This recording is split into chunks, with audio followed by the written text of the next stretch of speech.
लंका की रणभूमि में उस समय घोर संग्राम चल रहा था। रावण का पुत्र मेघनाथ, जिसे उसकी अपार शक्ति के कारण इंद्रजीत कहा जाता था, देवताओं तक को परास्त कर चुका था। ब्रह्मा, विष्णु और महेश तीनों से वरदान प्राप्त होने के कारण वह स्वयं को अजय समझता था। पहले युद्ध में उसने राम और लक्ष्मण को नागपाश में बांध दिया था, जो गरुड़ जी की कृपा से दोनों उस बंधन से मुक्त हुए। अब दूसरे भीषण युद्ध में लक्ष्मण जी मेघनाथ के प्रत्येक बाण का साहस पूर्वक उत्तर दे रहे थे। यह देखकर क्रोधित होकर इंद्रजीत ने अपना सबसे भयानक अस्त्र शक्ति बाण लक्ष्मण जी पर चला दिया। शक्ति बाण लगते ही लक्ष्मण जी भूमि पर गिर पड़े, चैतन्य शून्य हो गए।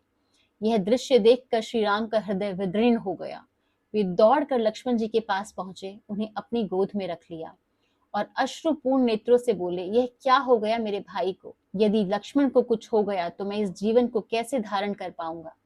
तभी हनुमान जी ने कहा, प्रभु, इंद्रजीत ने शक्ति बाण का प्रयोग किया है। यह साधारण मूर्छा नहीं है। तुरंत वैद्य सुषेण को बुलाने का विचार हुआ। सुषेण लंका के ही निवासी थे।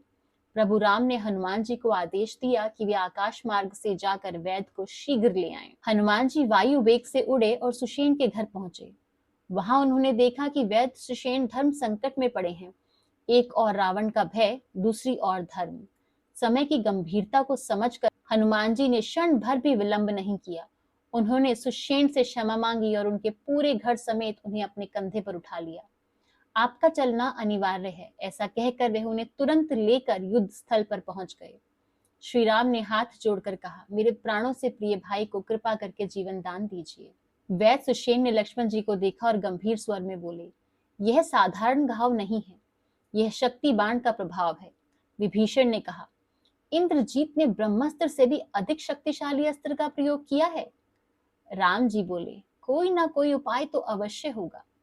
वैद्य ने कहा, उपाय तो है पर अत्यंत कठिन। हिमालय से संजीवनी बूटी लानी होगी और वह भी सूर्य उदय से पहले। यह कार्य असंभव के समान है। यह सुनकर हनुमान जी बोले, आप केवल उपाय बताइए, असंभव मेरे लिए कुछ भी नहीं है।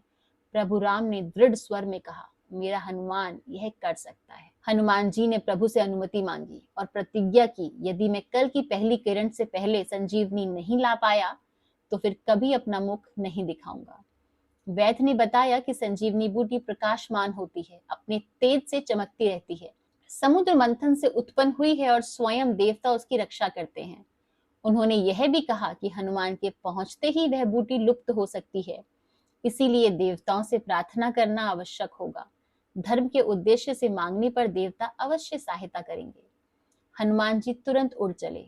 उधर इंद्रजीत को भी यह समाचार मिला।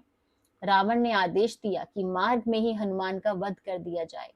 मार्ग में अनेक बाधाएं आई, मायावी शक्तियों का प्रयोग हुआ, परंतु हनुमान जी अडिग रहे। अंततः वे हिमालय पहुंचे। वहां असंख्य जड़ी बूटियां देखकर वे पहचान न कर पाए कि संजीवनी कौन सी है। एक क्षण भी गंवाना उचित नहीं था, इसीलिए उन्होंने संजीवनी बूटी के उस पूरे के पूरे पर्वत को ही उठा लिया और आकाश मार्ग से उड़ चले।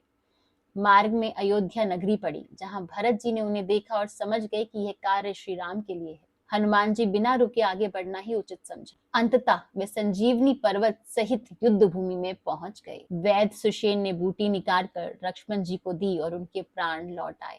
हनुमान जी ने असंभव को संभव कर दिखाया। आज भी प्राचीन काल से यह कथा अमर है।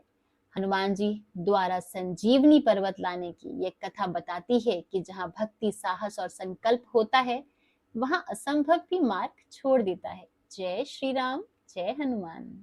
आज की वीडियो अगर आपको अच्छी लगी है और आपको इससे कुछ भी शिक्षा मिली है तो हमारी इस वीडियो को लाइक, शेयर एंड कमेंट जरूर कीजिएगा।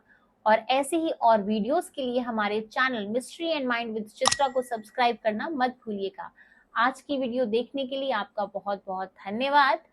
राधे राधे, जय श्री कृष्णा।